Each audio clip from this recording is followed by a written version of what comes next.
Well, my oldest son is doing his best to monopolize my life, and this last week we had basketball game on Monday night. We had a basketball game on Tuesday night. Tuesday morning we had a medical appointment.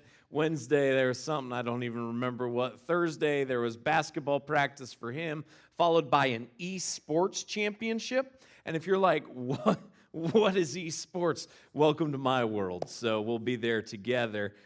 They ended up winning, and they're the champions, so congratulations to them for that. And then Friday morning, there was a special breakfast that he was invited to at his school, and then Friday night was the dance. So needless to say, that's just one of my children. My wife and I, we also have our own lives, and then we have another son as well. So needless to say, last week was a bit of a whirlwind, and we were looking at each other, my wife and I, at the esports championship because families were invited, so we went to support him. And I said, all right, well, are you going to grab him and his younger brother and take them home, or am I going to grab them? And she's like, no, I'll grab them, but I need you to go to the store, and I need you to get one ingredient. And I'm like, all right, I can do that, and where should I go? And she's like, just go to Walmart. They'll have it. And I said, all right. So I went to Walmart, and as I was going through the store, I found what I needed. I went to the self-checkout, and as I'm checking out, a Walmart clerk comes over, and she walks up to me, and she said, hey, how are you doing? I'm like, hi, I'm good. How are you? And she goes, I'm tired. And I'm like, okay, great. Now we're in a conversation. Like, that's fine. Like, I'm fine. I'll talk to people. So I say to her, I say, oh, do you get off work soon? And I reach to get in my pants for my wallet to check out, and I look up, and she is gone. And out of the corner of my eye, I see her, and she is just walking briskly away. And then I'm like, I wonder if she thinks I was trying to proposition her. Like, here I am. I'm just trying to make small talk because you came up to me. Like, I am more than happy to shop in silence. But you came up to me, and you said, how are you? And I politely responded, how are you? And you're the one that told me you were tired. You could have just given me a good, we could have nodded and left it at that. But you're the one that said you were tired, and I felt the need to ask an additional question, just trying to be friendly. And this poor young girl's probably somewhere thinking, this creepy old dude's trying to pick me up in Walmart because I just had to go up to him as part of my job and say, how are you? And next thing I know, he's asking when I get off work. And I'm like, I'm paranoid by this. And I'm like, oh my gosh, I'm that creepy guy. Like, I'm just trying to be nice. That's all I want. So from now on, I'm not asking any more questions. I'm just going to be like, I'm good. I'm not even going to ask how they are. It's fine because I just don't want any confusion to be out there. I was confused by the whole thing, the whole situation. I was just confused by, judging from her response, she was alarmed by the whole situation because she was gone, like just got out of there. And I don't know about you, but I'm sure at some point in your life you've been through a situation that was either confusing or you've been in a situation that was alarming. And you know how you respond in that situation. Or if it's something confusing that you rack your brain and try to figure it out, or if it's something alarming, how that makes you feel. And this morning, what we're going to do as we continue and conclude our look at Daniel is we're going to see that Daniel had a dream, he had a vision, and it left him in a state of alarm. And it can be kind of confusing as we journey through it, but together we're going to look today at Daniel chapter 7. If you have your phones or your tablets, I'd invite you to follow along with us this morning in the Bible app. It's a free resource that you can find in whatever app store you utilize on your device. And once you have the Bible app installed on your device, there's a number of great features within it. A feature that we use together each and every week is called the event feature. Once you have the app open and you go to the event feature, you can either enable your locations or right in Lakeside, Algoma will pop up and you can follow along with us that way. If you have a traditional Bible with you this morning, again, we are journeying through the book of Daniel. Today we're going to look at Daniel chapter 7. And if you're joining us via the stream this morning, thanks so much for joining us. My name's Brian. I'm part of the team here at Lakeside, and the verses will be available for you on the screen below. We're going to dive into Daniel 7 now, beginning in verse 1. And again, this is going to conclude our look at the book of Daniel. The book of Daniel doesn't conclude here, but this will be where we finish up journeying through the book of Daniel together. Daniel chapter 7, beginning in verse 1, we read these words. In the first year of Belshazzar, king of Babylon, Daniel saw a dream and visions of his head as he lay in his bed. Then he wrote down the dream and told the sum of the matter. Now, we're no longer going chronologically through the book of Daniel. In Daniel 7, it's a flashback. Daniel is flashing back to the period of time where Belshazzar just became king. You'll remember Belshazzar was the second king that Daniel served under. The first was King Nebuchadnezzar. King Nebuchadnezzar, Daniel chapter 1, right as the book of Daniel starts, in Daniel 1, leads his forces in. They conquer Judah. They bring Daniel and others back as political prisoners, bring them back to Babylon, try to assimilate them into their culture, and Daniel is forced into service of King Nebuchadnezzar. After serving Nebuchadnezzar, the next king that Daniel would serve was Belshazzar. Belshazzar is the second king that Daniel would serve, and here we're told that this is a flashback because you'll remember what we saw last week was Daniel had been thrown into the den of lions. This happened before that occurred, a flashback to when Belshazzar was in the first year of being king.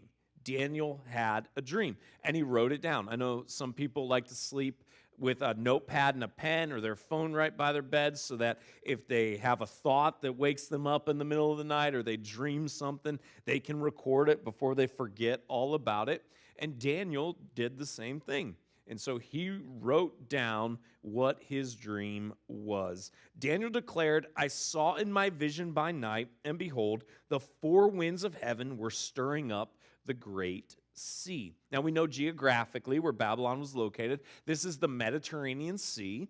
And in this dream, the Mediterranean Sea, the waters are very rough, and there's great wind, and the wind is swirling. It's hitting the sea from all the directions, from northeast, south, and west. Wind is coming from everywhere, and it's creating for very rough waters on the Mediterranean Sea. The wind is hitting from all different directions. That's the first thing. And then the dream gets crazy. And four great beasts came up out of the sea, different from one another.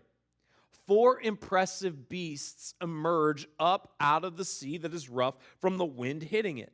Now, what we're going to see is that the beasts that appear here in Daniel chapter 7 correlate to the image that Nebuchadnezzar dreamt in Daniel chapter 2. You remember Daniel chapter 2, as Daniel is forced into the service of Nebuchadnezzar, Nebuchadnezzar had a dream that bothered him of a great image. He wanted an explanation of what he dreamed about and also what it meant, and none of his advisors could produce the answer for that. And so they ultimately said, if we don't get an answer, you're going to be killed.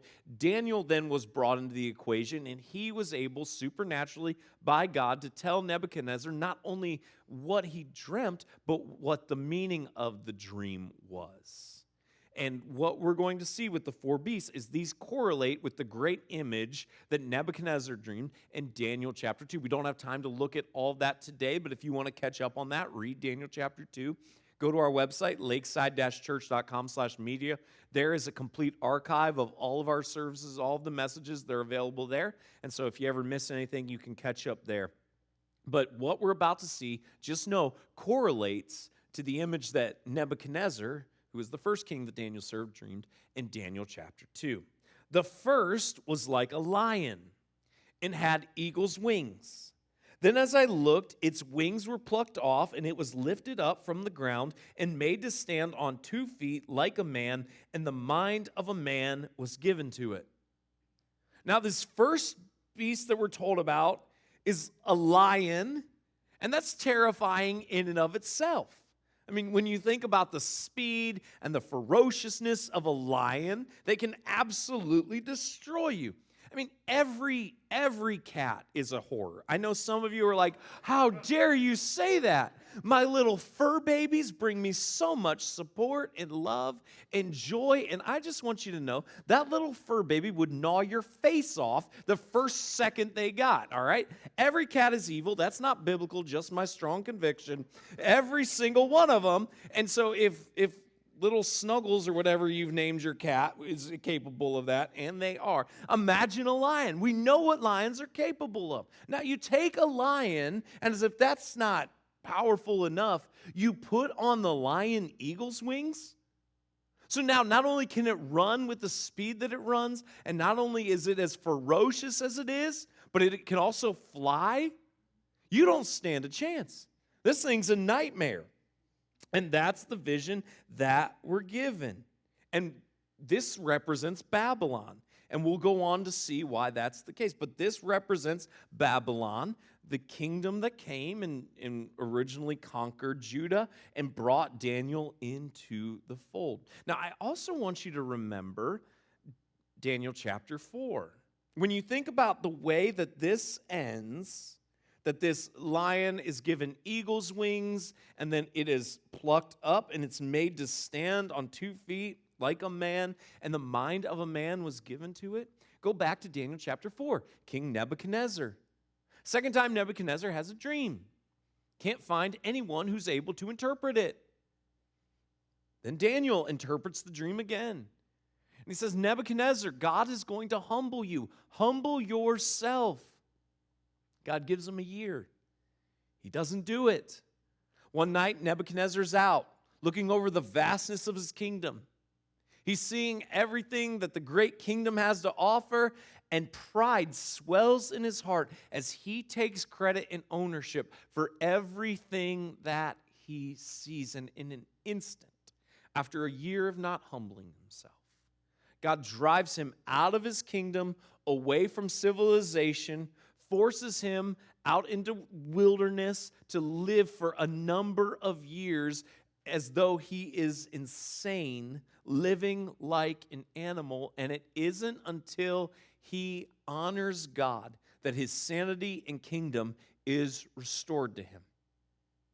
That's Daniel chapter 4. And now here we are, Daniel chapter 7, and this dream that Daniel has in the first year of Belshazzar's reign is of this beast, and all of a sudden it stands as though it's human, and it is given the mind of a man. And behold, another beast, a second one, like a bear. It was raised up on one side. It had 3 ribs in its mouth between its teeth. And it was told, arise, devour much flesh. The next beast we're introduced to is to a bear. And it's not just any bear, it's a funky bear where one side is greater than the other side, and it has 3 ribs in its mouth. And bears, they can also be destructive. They can destroy you. They can obliterate you in a matter of seconds. I had a run-in with a bear a year and a half ago, and it slaughtered my car. And, I mean, it wasn't a direct hit, but we hit it by its neck, and it tumble-rolled. And then people asked, well, was the bear okay? I don't really care if the bear was okay. In fact, I hope it wasn't. Thank you very much. And they're like, you didn't check? And I'm like, no, I didn't check. At best, that bear is really, really, really upset. And I'm not going to stick around and hop out of the car and be like, hey, little buddy, I know we just hit you with your car, but how are... I'm getting out of there as soon as I can because I know what a bear is capable of.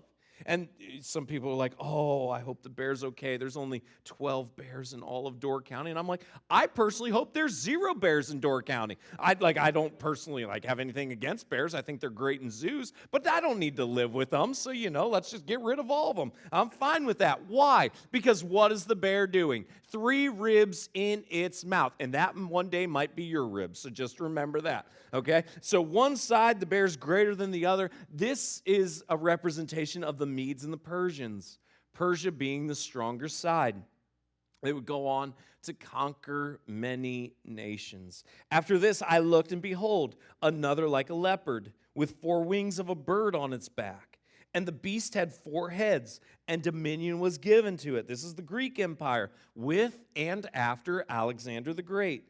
They ruled over Macedonia, Asia, Syria, Egypt. Now, I know some of you are like, okay, this is a great history lesson, but why does this matter to me?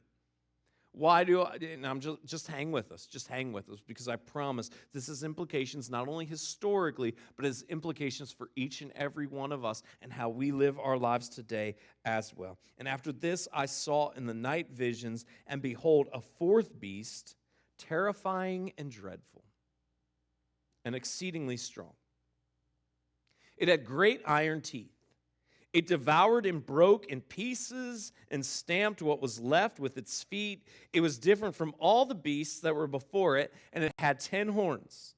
I considered the horns, and behold, there came up among them another horn, a little one, before which 3 of the first horns were plucked up by the roots. And behold, in this horn were eyes like the eyes of a man, and a mouth speaking great things. Now, here's what's fascinating. No actual beast fits this description. Up to this point, we've been able to identify the animal that correlates with it, and there's been some hybrid, and there have been some additional elements, but now we reach a point where no actual beast fits the description. So what we can deduce from this is there's a collective of kingdoms led by a human instrument that is used for spiritual purposes that are not good. We go on. As I looked, thrones were placed, and the Ancient of Days took his seat. His clothing was white as snow, and the hair of his head like pure wool. His throne was fiery flames. Its wheels were burning fire. A stream of fire issued and came out from before him. 1,000,000 served him, and 10,000 times 10,000 stood before him. The court sat in judgment, and the books were open. Then in an instant, in this vision, we are taken to God the Father judging the nations. And what we see about his appearance isn't a friendly little drawing that your grandma has hanging up in her kitchen. The Ancient of Days took his seat. His clothing was white as snow, hair of his head like pure wool. His throne was fiery flames. Its wheels were burning fire. A stream of fire issued and came out from before him. And there is God the Father sitting in the seat of judge, and he is opening up the books before him. He is about to render his judgment. I looked, verse 11 says, then because of the sound of the great words that the horn was speaking, and as I looked, the beast was killed, and its body destroyed and given over to be burned with fire. As for the rest of the beasts, their dominion was taken away, but their lives were prolonged for a season and a time. So this human instrument is killed and power stripped from all those who supported him, though they aren't yet completely destroyed. I saw in the night visions, and behold, with the clouds of heaven, there came one like a son of man, and he came to the Ancient of Days and was presented before him, and to him was given dominion and glory and a kingdom that all peoples, nations, and languages should serve him. His dominion is an everlasting dominion which shall not pass away, and his kingdom one that shall not be destroyed. And now Jesus shows up, and he is given dominion and glory over all that lasts forever. Go back to the dream in Daniel chapter 2. What happens to the massive image that pops up in Nebuchadnezzar's dream? There is a stone which destroys the image which represents all these other kingdoms, and that stone is the one who is almighty. He is powerful. He will rule and reign forevermore. The stone is Christ. And here Jesus shows up now in Daniel's dream, and he is given dominion and glory over all that lasts forever. And as for me, Daniel, my spirit within me was anxious, and the visions of my head alarmed me. Daniel has these visions, and his response is one of anxiety and alarm. That he is anxious and he is alarmed. Now, wait a minute. In this broken and in this flawed world in which we live, and we don't have to look far to see it. We see it on display in society around us. We see it in our government. We see it globally. We see it everywhere we look. There's this idea of sin everywhere, and as people that love and follow Jesus, there's something within us that says, no, God's called us to something more, and we see God's judgment on display as God sits on his throne and the books are opened. And listen, we preach unapologetically and will forevermore. We preach and proclaim the love of Christ, but we will never neglect the fullness of the message of God. And we live in a time where some people want the love of Jesus without the wrath of God towards sin. But you can't fully understand the love of Christ until you realize God's hatred and his wrath for sin. And Daniel sees this vision where God proves that he is in control, that he is sovereign, and he is supreme. And Daniel is anxious and alarmed by what he's seen. I approached one of those who stood there and asked him the truth concerning all this. So he told me and made known to me the interpretations of the things. These 4 great beasts are 4 kings who shall rise out of the earth. But the saints of the Most High shall receive the kingdom and possess the kingdom forever, forever, and ever. 4 kings: Nebuchadnezzar, Cyrus, Alexander the Great, and then a king that is yet to come. These kingdoms, all short-lived. All short-lived. But the hope that we can take is that God's kingdom is eternal. When we look at all the horrors that happen globally, we can see all of the evil people that are in power and dictators and rulers who have leveraged their authority to impoverish their people and empower themselves, who've abused the place that they have to make themselves elevated and hold down their people. We can see the horror all around this, and we can cry out about the injustices and the wars that we have seen take place. And we see all of that, and it's important for us to remember that every kingdom will ultimately end except for God's kingdom. That every kingdom which commits atrocities, they will ultimately be held account. Nebuchadnezzar built a great kingdom, but he didn't rule forever. Cyrus came along, and the Medes and the Persians, their rule was also impressive, but it wasn't forever. Alexander the Great conquered the vast majority of the world, but he couldn't keep it. And then this 4th king's to come, and there's some debate and discussion around who this 4th king is. Personally, I think it's the Antichrist. And one of the reasons I think it's the Antichrist is because what the text is about to say. Then I desired to know the truth about the 4th beast, which was different from all the rest, exceedingly terrifying, with its teeth of iron and its claws of bronze, and which devoured and broke in pieces and stamped what was left with its feet, and about the 10 horns that were on its head, and the other horn that came up, and before which 3 of them fell, the horn that had eyes and a mouth that spoke great things, and that seemed greater than its companions. As I looked, this horn made war with the saints and prevailed over them.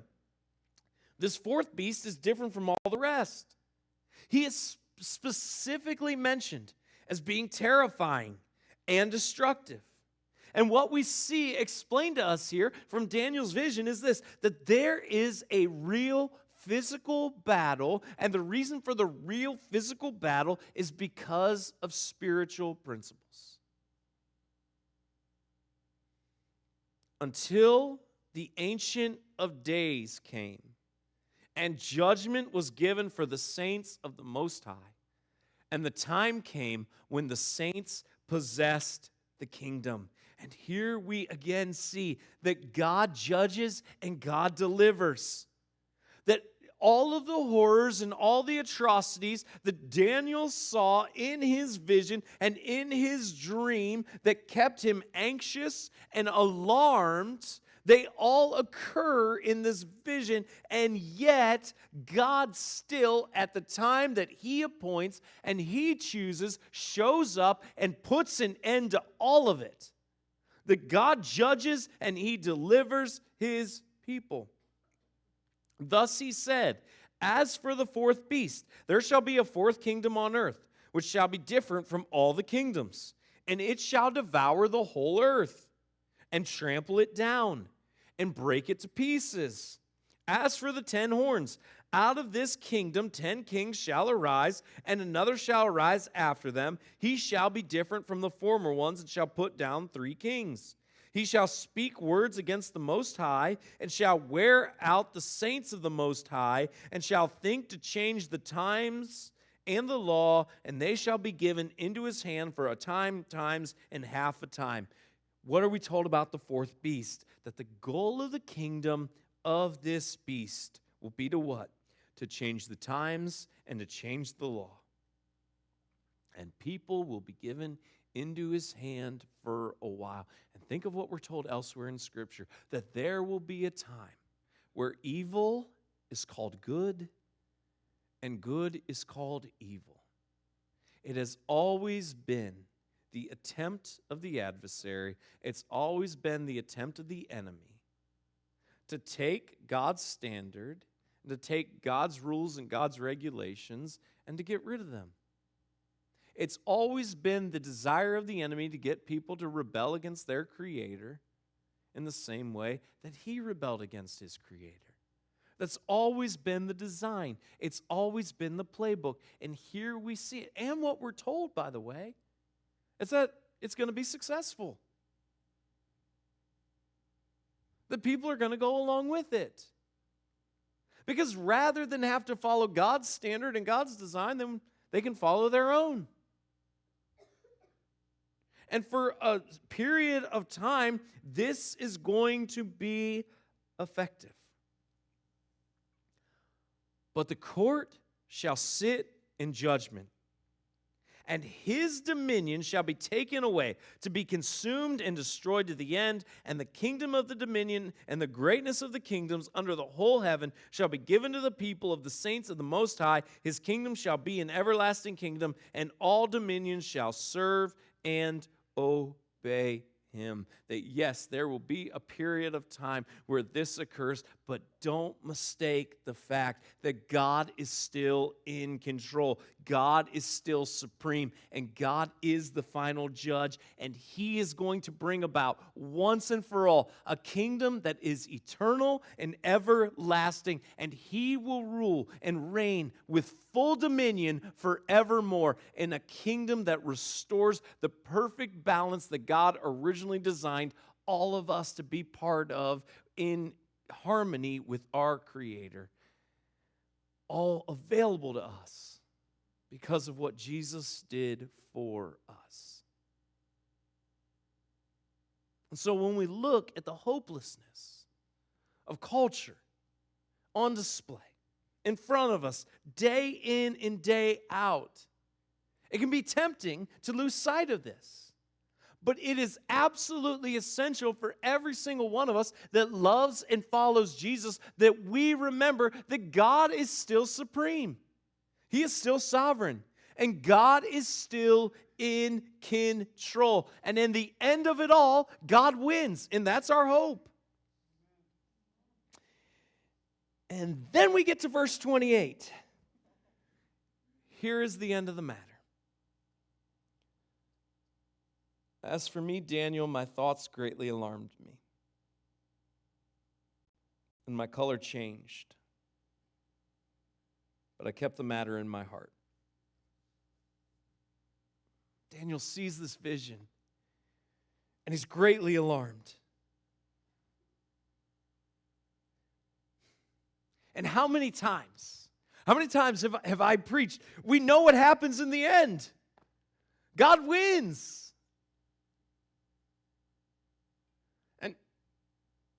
God didn't choose me to write any scripture. And here's Daniel. And he sees this vision where God's victorious. And he ushers in his kingdom that's that's going to be established once and for all, and he's going to rule and he's going to reign forevermore. And he's bothered by what he sees.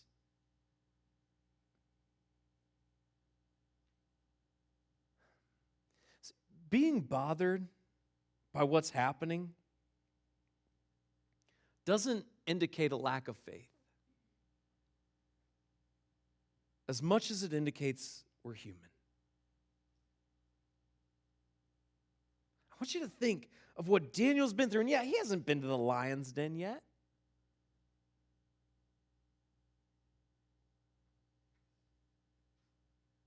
But he's been part of a country that was overthrown. He's been taken a political prisoner.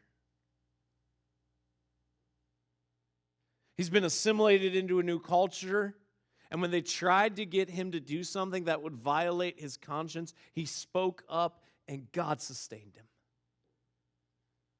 and provided for him. When Nebuchadnezzar put a death sentence on Daniel and all the other advisors in Daniel chapter 2, when his dream wasn't able to be interpreted, even before Daniel had been asked if he could interpret the dream, Nebuchadnezzar was just irate, and so he put a death sentence out. And the guards were coming to round Daniel up to bring him to the executioner. God sustained him. God provided. When he saw his friends, who were also political prisoners, be thrown into a blazing, fiery furnace, and then they looked on, and what all the witnesses saw was not 3 men in the fire, but they saw a fourth, but they only threw 3 men in the fire. He had a front row seat to seeing God sustain him. When Nebuchadnezzar came to him in Daniel chapter 4, and he had another horrible dream, and Daniel had to be the one to tell King Nebuchadnezzar, you've got to humble yourself, or God's going to humble you.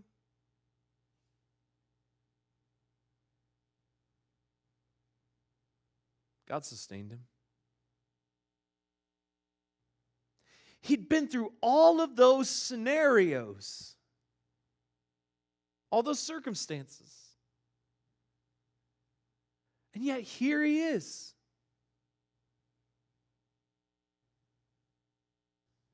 And what I'm so encouraged by is that God doesn't say, all right, that's it. Done with you. I give you this dream. I give you these visions of everything I'm going to accomplish and my victory. And at the end, everything's going to be redeemed and restored and renewed. And you're full of fear? I'm done with you. That's not what God does at all. God sees Daniel in the midst of his fear. And he still chooses to use him not long after this to interpret what a hand supernaturally wrote on a wall. God used Daniel after this to continue to visibly honor God. Be willing to be thrown in with lions.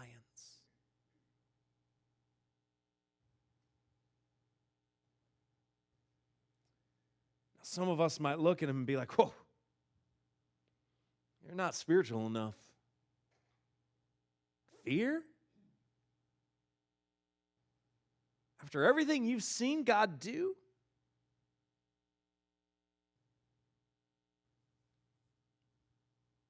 And yet God doesn't quit on him.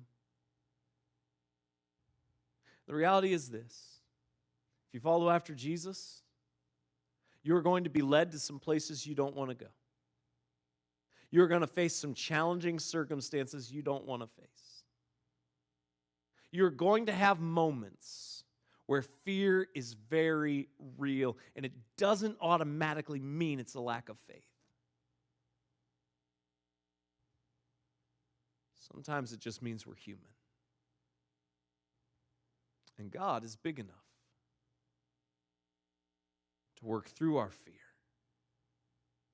and continue to accomplish His glory through us. And if you struggle to believe that, you don't have to look any further than the life of Daniel. God, I pray that you would help us in the moments of uncertainty, in the moments of struggle.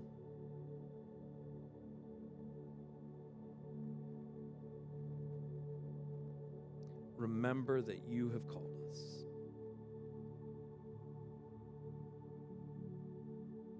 God, thank you for the hope that we have because of who you are and what you're going to do. I pray right now for the person who knows what you're calling them to do, but they're struggling.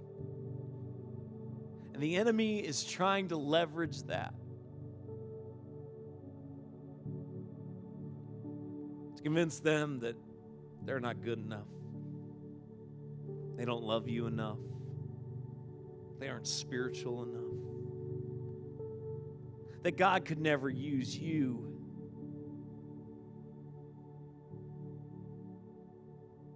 Because of this fear that you're experiencing. And I pray the voice of your Spirit would be louder than the lies of the enemy.